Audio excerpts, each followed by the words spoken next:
Encontrei as respostas nos papéis no fundo da caixa. Reescreverei o conteúdo literal abaixo, mas aviso que muitas pessoas podem achar isso muito perturbador. Meu avô era piloto de combate. Mesmo que ele sempre se sentisse distante, eu sempre gostei dele. Quando fiquei mais velho, percebi que ele estava sempre atento, sempre em busca de qualquer sinal de perigo. Minha mãe me contou que ele não era assim, e mudou muito quando voltou do Vietnã. A profissão do meu avô foi provavelmente a razão pela qual eu era obcecado por espaço, astronautas, aviões e pilotos. Costumávamos conversar sobre isso quando estávamos juntos. Ele era um oficial muito qualificado e de alta patente no exército e conhecia algumas pessoas, até mesmo alguns astronautas muito conhecidos. Certa vez, quando perguntei a ele se ele conheceu alguém que foi à Lua, ele simplesmente respondeu: "Nunca mais me fale sobre a Lua, garoto. É um lugar sombrio e maligno." Ele morreu em 2024 de causas naturais. Há cerca de 2 meses decidimos reformar a antiga casa dos meus avós. Enquanto limpava o sótão, encontrei uma velha caixa metálica. Na caixa havia uma série de coisas que presumi ser do meu avô. Havia uma medalha militar, uma pilha de papéis e uma foto antiga do meu avô e de 2 outros homens que não reconheci. Meu avô parecia ter cerca de 40 anos, então presumo que a foto tenha sido tirada nos anos 70. Todos usavam trajes espaciais, e a cena era um cenário típico da NASA, mas faltava o logotipo, apenas um fundo monocromático em branco. O título da missão foi intitulado Dawnbreaker, mas que diabos significa isso? Eu não entendi nada. Meu avô era astronauta. Por que ele nunca contou a ninguém sobre isso? Nascer do Sol? Nunca ouvi falar de tal missão, mas deve ter sido muito bem encoberto. Mas por quê? Encontrei as respostas nos papéis no fundo da caixa. Reescreverei o conteúdo literal abaixo, mas aviso que muitas pessoas podem achar isso muito perturbador. Minha querida família, se vocês encontrarem isso, devo confessar uma coisa. Em 1972, eu não estava no Vietnã. Eu não deveria contar a ninguém. Mas se você encontrou isso, provavelmente não importa mais. Em 1965, eu e outros pilotos fomos selecionados para uma equipe privada de astronautas, que participaria de missões secretas no espaço para o nosso governo. Não teríamos a glória e nem a fama dos astronautas normais, mas o nosso país precisava de nós e por isso estávamos lá. No início de 1972, fomos informados que durante um período de tempo indeterminado, o nosso país teve um satélite secreto orbitando a Lua. Nunca nos disseram o que fez ou por que estava lá, apenas que algumas semanas antes tinha caído na superfície do lado escuro da Lua por razões desconhecidas e que os dados que transportava eram cruciais. O governo precisava recuperá-lo e, por isso, enviou-me a mim e a mais 2 astronautas para recuperar o módulo de memória do satélite.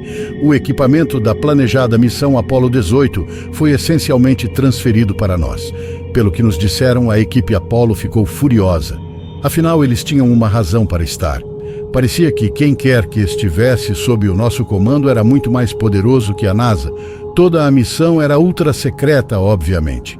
Fui oficialmente destacado para o Vietnã, quando na realidade passamos por um extenso treinamento para a missão. Depois de alguns meses, estávamos na plataforma de lançamento em frente a esse foguete gigante que nos levaria à Lua. Eu era o comandante da missão, enquanto o Tenente Carver era o piloto do módulo de excursão lunar e o Tenente Ackerman era o piloto do módulo de comando e serviço. O voo para a Lua durou cerca de 3 dias. Depois de chegar, fizemos algumas órbitas ao seu redor. Cada vez que voávamos para além do horizonte criado pela própria Lua, sentia-me um pouco desamparado quando a nossa comunicação com o mundo inteiro ficava escura, pois o sinal era obscurecido pela massa esférica de rocha e poeira abaixo de nós. O lado escuro da Lua não se parecia em nada com o lado claro, que vemos quase diariamente. Em vez de campos cinzentos e tranquilos e mares lunares tranquilos, estava completamente coberto de crateras e buracos escuros e profundos como as trevas, como se estivesse sendo lentamente devorado pelo próprio universo. Finalmente foi decidido iniciar a descida à superfície. Eu e Carver trocamos votos de boa sorte com Ackerman e no módulo lunar chamado Caronte, nos separamos do módulo de comando e serviço chamado Trinity. Depois de anunciarmos Caronte pousou, nossa resposta não foi gritos e aplausos, mas apenas: "Esta é Trinity, parabéns, Caronte. Vou transmitir a notícia do outro lado. Estejam seguros lá fora, amigos." Foi assim que ficamos isolados do resto do mundo. Ackerman era nosso único elo. Enquanto estivesse acima do lado claro, ele poderia se comunicar com o comando terrestre, e enquanto estivesse acima do lado escuro, ele poderia se comunicar conosco. Nunca os dois ao mesmo tempo. Embora o período orbital do módulo de comando e serviço fosse de aproximadamente 2 horas, estaríamos em contato por apenas cerca de 35 minutos em cada órbita. Aterrissamos em uma superfície plana dentro de uma enorme cratera. Ao contrário do que algumas pessoas acreditam, o Sol brilha no lado escuro da Lua da mesma forma que no lado claro. A quantidade de luz depende da fase lunar, ainda brilhava a luz do dia no local onde pousamos. Mas sabíamos que dentro de alguns dias escureceria. Fiquei animado e curioso sobre o que nos espera neste mundo estranho. Esperamos cerca de 1h30 para receber a resposta do comando de Ackerman e passamos o tempo preparando nossos trajes. O comando envia seus parabéns. Você deve prosseguir com a recuperação. Tudo ficou num silêncio mortal quando pisei na superfície da Lua. Tentei pensar em algo excessivamente inspirador para dizer, mas que esses tempos já haviam acabado. Com Carver montamos o rover e depois de fincar nossa bandeira ao lado de nossa espaçonave, partimos. Enquanto dirigíamos pela superfície, vi o que pensei ser um flash, como um clarão refletido por algo metálico ao longe. Como era bastante comum ver flashes de luz por causa de um fenômeno físico interessante causado pela radiação espacial interagindo com nossos olhos, não pensei muito no assunto e logo esqueci. Depois de dirigir por algumas horas, chegamos no satélite, ou no que restou dele. Imediatamente percebemos que algo não estava certo. Havia dezenas de pegadas ao redor da sonda, levando a um conjunto de 2 pegadas que se arrastavam ao longe. "Mas que diabos é isso?" perguntou Carver, incrédulo. "Não sei, mas parece que alguém conseguiu o que queríamos antes de nós", respondi. Tanto os rastros quanto as pegadas eram diferentes das nossas. Quem pegou os dados não estava aqui sob a bandeira americana. Como eu já esperava, não encontramos a caixa de dados. Encontramos a parte onde deveria estar, mas estava faltando. Felizmente para nós, entramos em contato com Ackerman, por isso ligamos para descrever as nossas descobertas. "Isso não faz sentido. Quem aceitaria? Russos? Eles nem têm um programa lunar.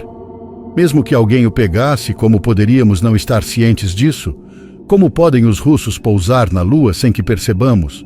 Ele respondeu: "Até onde sabemos, os russos não têm ideia de que estamos aqui, você sabe", disse Carver pelo rádio.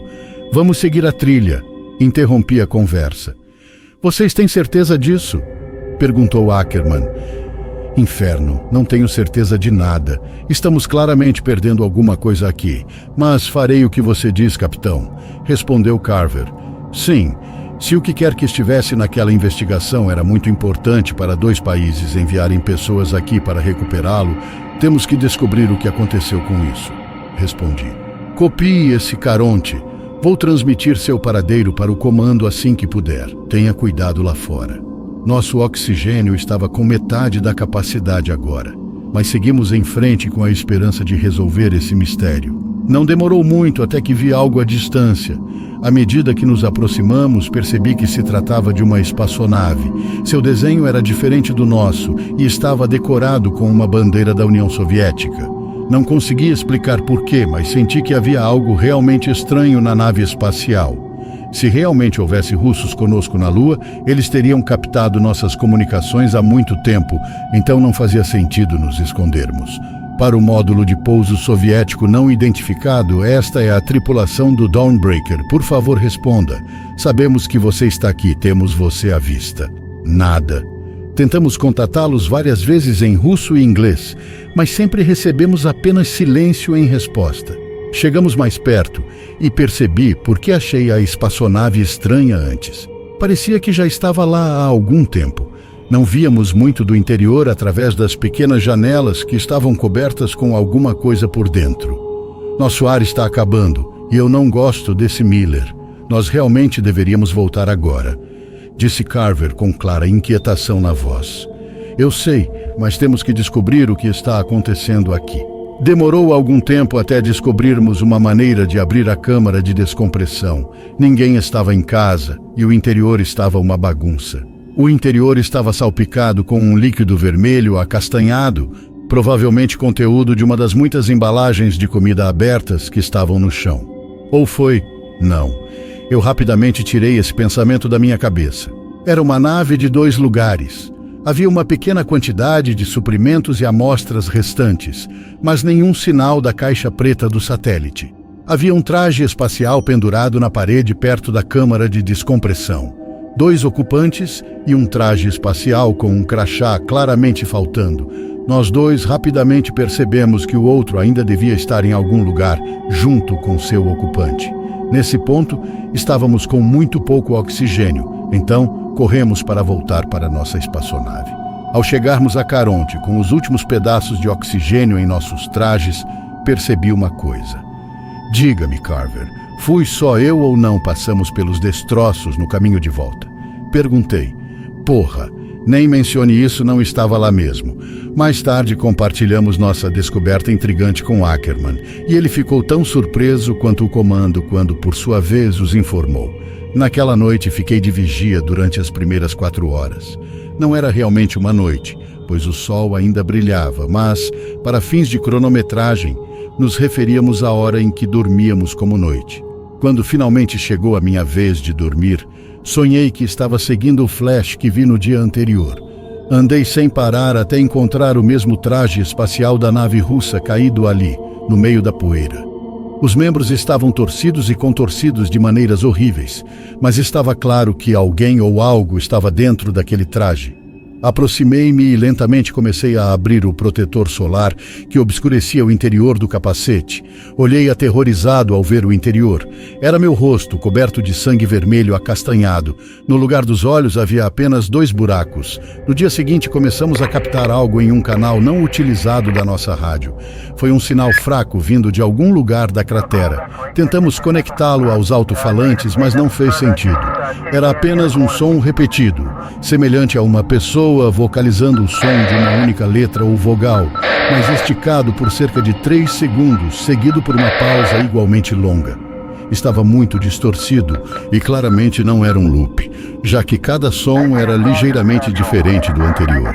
Comemos e mais uma vez nos preparamos para sair novamente. Estava mais escuro do que no outro dia. O sol ainda brilhava, mas rastejava constantemente no horizonte. Seguimos a fonte do sinal por cerca de 1 hora, quando encontramos algo caído na poeira à nossa frente. Fiquei tenso quando olhei mais de perto e descobri o que era. Era um traje espacial, o mesmo que estava dentro da nave russa. Bem, parece que encontramos nosso amigo desaparecido, disse Carver com descrença. Eu não disse nada. Eu simplesmente pulei do veículo espacial e me aproximei lenta e silenciosamente do traje. O que você está fazendo, Miller? Continuou Carver. Quando eu estava prestes a abrir o protetor solar com as mãos trêmulas, o traje ganhou vida e agarrou minha mão. Com o som percorrendo nossos trajes, ouvi um pomojite fraco, que significa ajuda em russo. Nós o carregamos para nosso módulo de pouso. O Pat, em seu traje, revelou sua identidade como Tarkov. Ele estava em choque. Não sei por quanto tempo ou por que ele ficou ali deitado, mas teve sorte de estar vivo. Nas horas seguintes ele perdeu a consciência. Ele finalmente acordou. Nosso russo era ruim, mas felizmente ele falava inglês o suficiente para nos entendermos. Ele não se lembrava por que estava ali, o que havia acontecido com ele e sua tripulação, ou qual era sua missão. Quando olhei pela janela, percebi que nossa bandeira havia sumido. Não havia pegadas, parecia que simplesmente desapareceu. Neste ponto, cada um de nós estava realmente preocupado e pedimos para encerrar a missão. O comando recusou, explicando que a recuperação dos dados do satélite era de suma importância. Decidimos continuar nossa busca amanhã e fomos dormir. Novamente tive o mesmo pesadelo do dia anterior. Acordei apavorado e encharcado de suor. Vi Tarkov parado perto da janela, olhando para fora. Ele então foi até Carver, e ficou ali parado, olhando para ele enquanto ele dormia por cerca de 1 ou 2 minutos. Silenciosamente perguntei a ele: Tarkov, o que você está fazendo? Mas ele apenas murmurou algo como eles ou quando e deitou-se. Não dormi o resto da noite e fiquei de olho nele, mas nada de interessante aconteceu. No dia seguinte, encontramos uma foto ou um mapa da cratera em que estávamos no bolso do traje de Tarkov.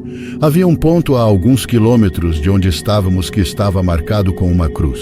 Tarkov não sabia o que havia ali, mas logo percebi que estava bem na direção onde vi o flash no primeiro dia.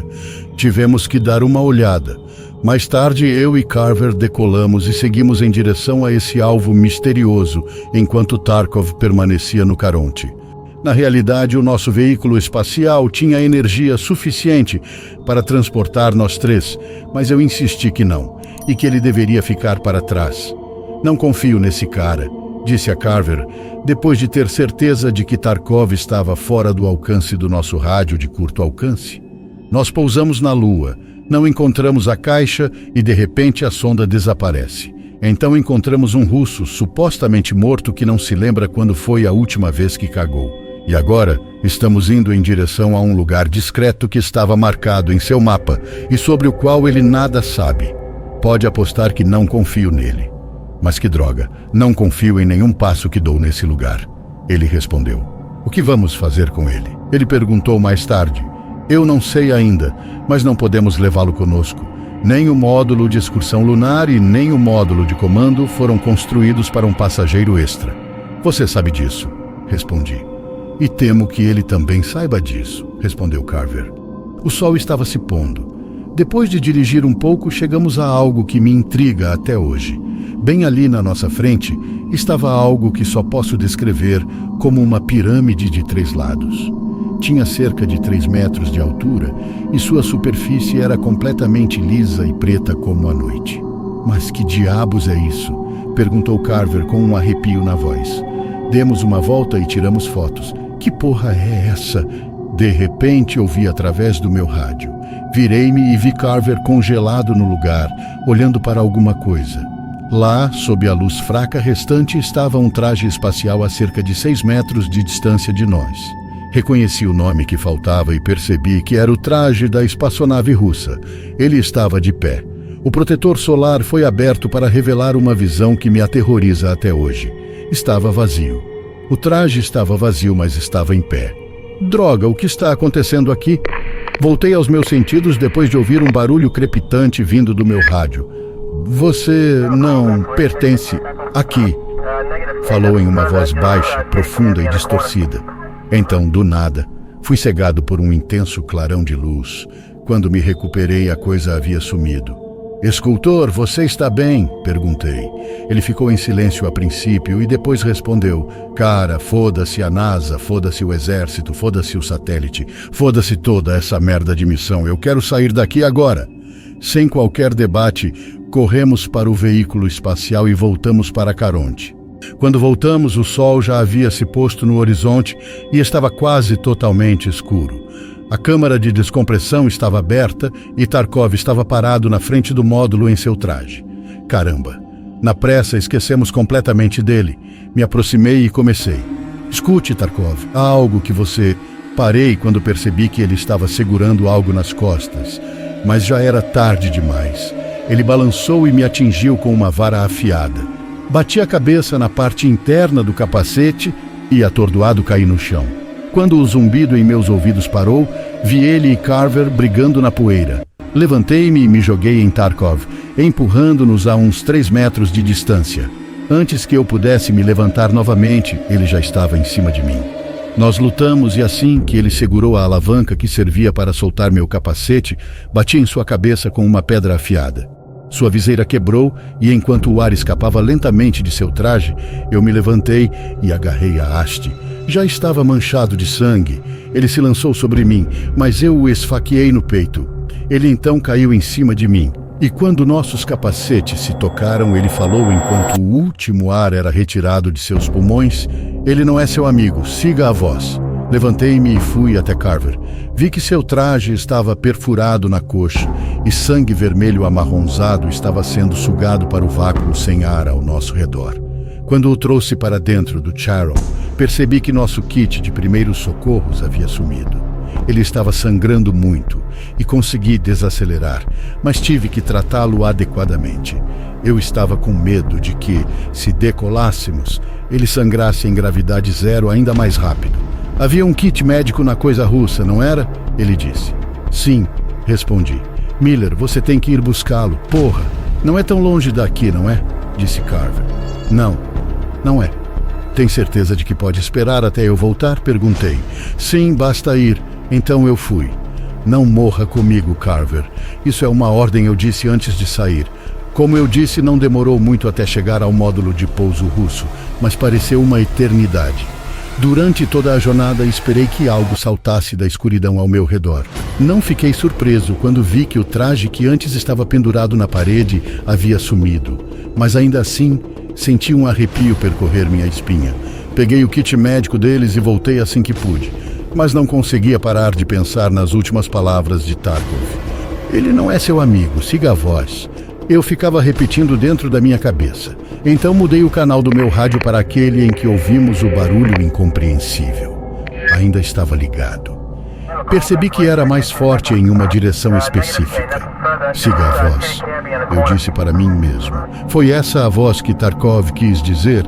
Quem não é meu amigo? Tarkov, escultor, o comandante da missão na Terra? Eu tinha que descobrir.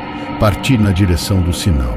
Depois de dirigir por pelo menos 15 minutos, cheguei a uma pequena cratera com cerca de 9 metros de diâmetro. Com o farol aceso, vi imediatamente que havia algo dentro, mas ainda não consegui reconhecer.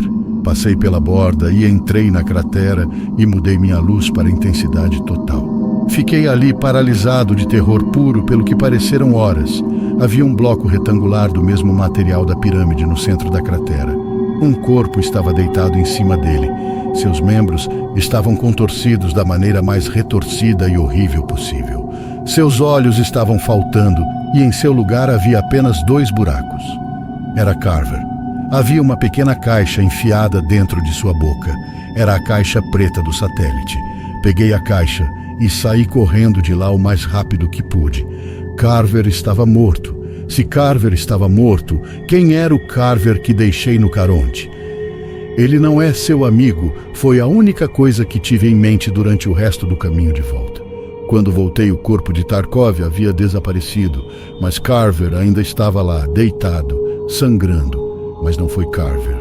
O que foi aquilo? Graças a Deus você está de volta, Miller, disse Carver. Não sendo o Carver. Carver estava morto e mutilado. Miller, você está bem? Continuou não Carver. Sim, eu tenho o kit, respondi, mas ele não poderia saber que eu sei. Tratei da ferida dele e o sangramento finalmente parou. Eu amarrei ele e adorei amarrá-lo e depois amarrei-me. Não contei nada a ele que havia encontrado a caixa preta e fiquei na minha. Com o motor rugindo abaixo de nós, o Caronte se partiu ao meio e o compartimento da tripulação nos empurrou para cima, para o vazio, enquanto as pernas permaneciam plantadas na poeira lunar eternamente. Agora já escrevi várias vezes que senti os minutos passarem como se fossem horas. A subida e o encontro levaram apenas um pouco mais de uma dúzia de minutos, mas aqueles minutos pareceram décadas. Eu queria gritar tão alto que meus pulmões iriam quebrar e tive vontade de vomitar, mas eu não poderia porque ele iria descobrir. Eu queria desmaiar, mas não consegui. Eu tive que salvar Ackerman. Depois de várias vidas, finalmente atracamos com Ackerman e a Trinity. Durante toda a aprovação, o mantivemos atualizado, mas conhecê-lo foi diferente. Ele estava assustado. Mas fiquei ainda mais assustado. Ele não sabia que Carver não era Carver. Eu sabia. Eu desamarrei primeiro e empurrei Ackerman para fora do túnel de ancoragem. Eu chutei Carver, não Carver, bem na cara quando ele me seguiu. Eu fechei o túnel de ancoragem atrás de mim. O que diabos você está fazendo, Miller? O que há de errado com você? Gritou Ackerman e me jogou contra a parede do módulo de comando. Não abra, Mike, não é Carver. Aquela coisa no módulo de excursão lunar não é o Carver, entendeu? Eu gritei de dor. Mesmo sendo um soldado experiente, Ackerman finalmente começou a chorar. Passei por ele até os controles e antes de desencaixar o Charon, olhei uma última vez para a janela do túnel de atracação. Lá estava. Uma coisa com o rosto e o corpo de Carver, mas não com Carver, olhando para nós. Mas seus olhos eram completamente lisos e negros como a própria noite. Ele abriu a boca de uma forma que simplesmente não era possível para um humano e soltou um grito alto e perturbador que eu gostaria de poder esquecer. Num piscar de olhos, tudo se transformou em um silêncio mortal, enquanto o Caronte se separava do módulo de comando e flutuava no vazio. Eu e Ackerman não dissemos uma única palavra durante a viagem de 3 dias de volta à Terra. Fomos colocados em quarentena por meses depois que voltamos para casa. Ninguém nunca nos explicou o que aconteceu naquela missão. Nunca descobri o que estava na caixa preta. Sinceramente, eu não queria saber depois de tudo que vivi. Mas o que quer que houvesse, aparentemente foi suficiente para cancelar todas as outras missões à Lua e além. Eles finalmente nos libertaram e deixaram bem claro que nunca deveríamos falar sobre isso. Nunca mais vi Ackerman daquele dia em diante. A única vez que falei sobre ele foi quando 2 homens de terno vieram à minha casa, alguns anos depois da missão. Capitão Miller, você esteve em contato com o Tenente Ackerman recentemente? Um deles perguntou depois que trocamos nossos cumprimentos. Não, nunca falei ou ouvi falar dele desde a missão. Aconteceu alguma coisa? Eu respondi. Lamento informar, mas o Tenente Ackerman foi encontrado morto ontem em uma floresta próxima. Eu tive que me sentar. Eu não o conhecia muito bem, mas passamos um tempo considerável juntos treinando e vivemos um inferno juntos. Então foi mais do que suficiente para eu considerá-lo um amigo. Pobre Mike. Como ele morreu? Perguntei. Ainda não sabemos, mas ele teve múltiplas fraturas em todos os membros e seus olhos foram arrancados. Não consigo ignorar a necessidade de saber mais sobre o que aconteceu com meu avô e seus colegas. E espero que um dia, em breve se possível, eu consiga descobrir mais sobre essa missão Dawnbreaker, Nascer do Sol. Se você gostou do vídeo, inscreva-se no canal Narrativas de Terror. Pensando bem, não consigo dormir sabendo que a nossa própria lua é algo antinatural, que esconde seres terríveis. Até o próximo vídeo.